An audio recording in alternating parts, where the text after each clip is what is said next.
Assalamualaikum warahmatullahi wabarakatuh. Kembali lagi di channel Money from Crypto dalam segmen Seruput Crypto. Pada pagi hari ini tanggal 16 Maret tahun 2022 kita akan melihat ya berita terbaru tentang dunia cryptocurrency. Yang pertama kita akan melihat market cap-nya dulu ya. Di sini turun tipis sekali sekitar 0,3% di angka 1,75 triliun dolar ya. Dan kalau kita lihat ini ada koin yang trending. Ini ada The Graph, ada Shiba dan Cake ya. Nah, The Graph ini tadi atau 24 jam terakhir itu hampir naik sekitar 20 sampai 30-an% ya.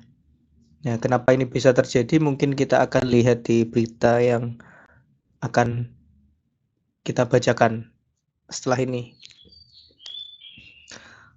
Oke, kita lihat 10 koin teratas koin market cap. Kalau dilihat ini ada yang bullish dan ada yang bearish ya. Ini Luna kemarin yang naiknya cukup banyak. Sekarang terkoreksi sebesar 5%. Ini juga menyumbang penurunan market cap secara global ya, karena dia masuk ke 10 besar. Oke, Bitcoin masih aman di level 39.000 ya. Langsung saja untuk kabar pertama datang dari Decrypt ya. Di sini. Ini pemerintah melihat kripto itu sebagai ancaman yang berkembang menurut si Edward Snowden ini ya. Siapa Edward Snowden? Dia itu adalah analis kripto ya, si Edward Snowden ini. Dia melakukan wawancara dengan Martha Belser atau presidennya Filecoin ya. Kalau kalian tahu Coinfield, nah dia mewawancarai dia.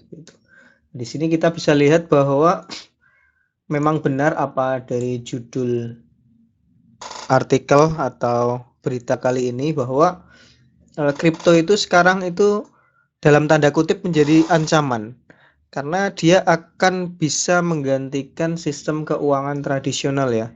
Apalagi perkembangan teknologi blockchain itu sekarang sangat berkembang sekali dan bahkan banyak sekali yang berlomba-lomba untuk meminimalisasi biaya transaksi. Kalau dulu kan yang terkenal Ethereum, ETH ya, itu sangat luar biasa mahal sekali biayanya. Dan sekarang sudah banyak berkembang teknologinya dan mereka mengembangkan layer 2 juga. Sehingga bahkan ada yang hampir nol ya gas fee-nya di on-chain seperti itu. Maka dari itu sudah sepantasnya julukan ini itu cocok untuk kripto seperti itu. Karena mau tidak mau, siap atau dia siap, suatu saat sistem keuangan itu mungkin akan terdesentral ya. Karena ketika keuangan ini terdesentral, kita tahu uang itu kemana saja. Dan orang itu biasanya juga lebih suka kalau tahu kemana aliran uang itu di mana. Kalau di sistem sentralisasi kan dia ada di dalam bank, jadi yang bisa melihat itu hanya otoritas tertentu seperti itu. Selanjutnya berita datang dari Polygon. Nah, Polygon Studio adalah subbisnis Polygon yang fokus pada pengembangan Web3 ya. Mereka meng-hire atau menambahkan anggota mereka ya atau divisi mereka itu dari orang-orang alumni atau mantan pegawai Amazon, Electronic Arts sama Penske Media ya. Dan ini adalah nama-nama terkenal ya di dunia online seperti itu. Mulai dari Amazon terkenal dengan marketplace-nya, Electronic Art terkenal dengan arts-nya, dan perusahaan-perusahaan yang lainnya di bidang gaming. Nah, kurang dari 2 bulan setelah mengambil alih Polygon Studio, CEO Ryan Wyatt ini menambahkan eksekutif ya di puncak perusahaannya. Ya, puncak eksekutifnya ini ada berbagai nama, ada Michael Blank dari Electronic Arts ini ya. Ada Yungko untuk CFO-nya atau Chief Financial Officer. Ada Urfit Goel dari VP Design Game. Nah, dan banyak lagi. Nah, ini artinya apa? Si Polygon ini serius ya untuk melakukan pengembangan di Web3 seperti itu. Jadi ketika Web3 itu sudah terbuat, maka ketika ekosistemnya sudah jadi, kita akan lebih mudah untuk mengadopsi dan mengedukasi untuk kita masuk ke Web3. Apa kelebihan Web3? Kita akan bahas di video terpisah ya. Oke, selanjutnya berita datang dari Ethereum ya, atau ETH. Apakah Ethereum akhirnya akan bearish?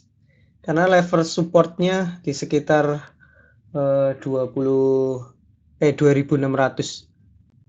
sampai 2500. Bertahan di situ terus. Apakah dia akan lebih turun lagi? Nah, pada tahun 2022 itu ETH berada dalam tren bearish ya. Dulu sempat menyentuh 3200 atau lebih. Sekarang malah tinggal 2500 sampai 2600. Ini telah turun 40% dari tahun lalu, atau jauh lebih banyak dari rata-rata cryptocurrency yang lainnya. Nah, ETH ini memiliki sejarah panjang sebagai salah satu kripto dengan kinerja terbaik sebetulnya. Tapi di 2022 mungkin awal tahun ini bukan tahunnya ETH ya, dan memang koin-koin lain juga turun sih. Nah, sejak diperkenalkan pada tahun 2016 nih, sebagian besar telah bisa menyaingi Bitcoin seperti itu ya, yang menghasilkan kapitalisasi pasar yang besar dan hampir bisa menyaingi Bitcoin ya, meskipun masih jauh. Ya, namun tahun ini telah menyimpang secara signifikan nih si ETH ini. Dari kecenderungan jangka panjangnya harusnya naik-naik, tapi ini turun. Ya, salah satu sebabnya itu pelaku utama untuk membeli ETH itu kecil karena memudarnya kegemaran NFT. Kita tahu bahwa hype sekali ya di tahun 2021 NFT. Bahkan satu NFT bisa laku triliunan kalau nggak salah. Nah, karena itu mulai turun, nah itu juga akan mempengaruhi kebutuhan akan koin ETH ini, atau permintaannya lebih rendah. Oke, selanjutnya ini lihat ya, kita lihat prediksi harga ETH ini akan tetap sideways atau turun ya, dekat 2600. Nah, ternyata volumenya banyak nih, atau bagus volumenya. Jadi volume ETH per 24 jam itu bisa sekitar 12 miliar dolar ya, atau setara market cap-nya si SIBA malah cuma 11 miliar market cap-nya. Itu sangat besar sekali untuk ukuran koin atau token ya, 12 miliar dalam 24 jam terakhir. Ini masih diprediksi berada di area ini ya, sideways atau turun dari 2600 sampai 2500. Nah, ini kalau dengan volumenya yang tinggi tapi dia itu tetap sideways, dimungkinkan ini merupakan tanda kenaikan meskipun itu hanya dalam waktu singkat. Selanjutnya ada berita dari The Graph ya atau GRT. Dia naik 39% saat si subgraph ini bermigrasi ke mainnet. Jadi biasanya kalau sebuah blockchain itu diuji, itu biasanya di testnet dulu. Nah, testnet ini diberikan pada publik untuk dites seperti itu. Dan ternyata setelah dites bagus hasilnya. Akhirnya keyakinan atau sentimen positif itu datang dari banyak orang, terutama yang bergelut di dunia kripto ya. Dan akhirnya banyak yang mengakumulasi atau membeli karena testnetnya aja bagus. Kalau sudah ke mainnet atau memang betul-betul sudah online sepenuhnya, maka itu performanya juga akan bagus. Akhirnya pada mengakumulasi dan berjaga-jaga, naiklah dia 39%. Karena ketika sudah ke mainnet biasanya harga saat itu akan menjadi harga dasar. Nah, The Graph ini dia itu sangat pro sekali ya, atau sangat memperhatikan sekali transisi dari Web 2 ke Web 3. Nah, si penyedia Oracle dan data itu menjadi sektor yang paling penting gitu untuk dunia saat ini. Maka dari itu Web 3 terus kan. Dan mungkin hype-nya di tahun ini, kalau kemarin itu NFT, mungkin tahun ini adalah Web 3. Tahun kemarin NFT dan Metaverse, mungkin tahun ini adalah Web 3. Web 3 itu apa? Nah, akan kita bahas juga di video yang terpisah. Selanjutnya ada berita dari CEO-nya PayPal ya, Dan Sulman ini. Ya, dia menuliskan bahwa kripto itu akan mendefinisikan ulang dunia finansial. Nah, si Sulman ini percaya bahwa kripto itu nanti pengganti mata uang yang tradisional memang. Nah, akan kita lihat apakah itu benar-benar terjadi atau tidak. Kita akan amati ya. Sambil mengamati, kalian juga bisa Dior atau research. Kalau saya pribadi sudah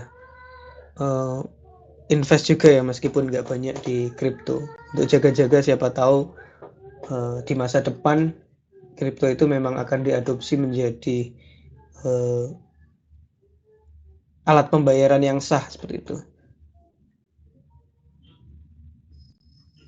Dan kalau untuk jangka panjang sih bagusnya koin-koin utama ya, seperti BTC dan segala macam.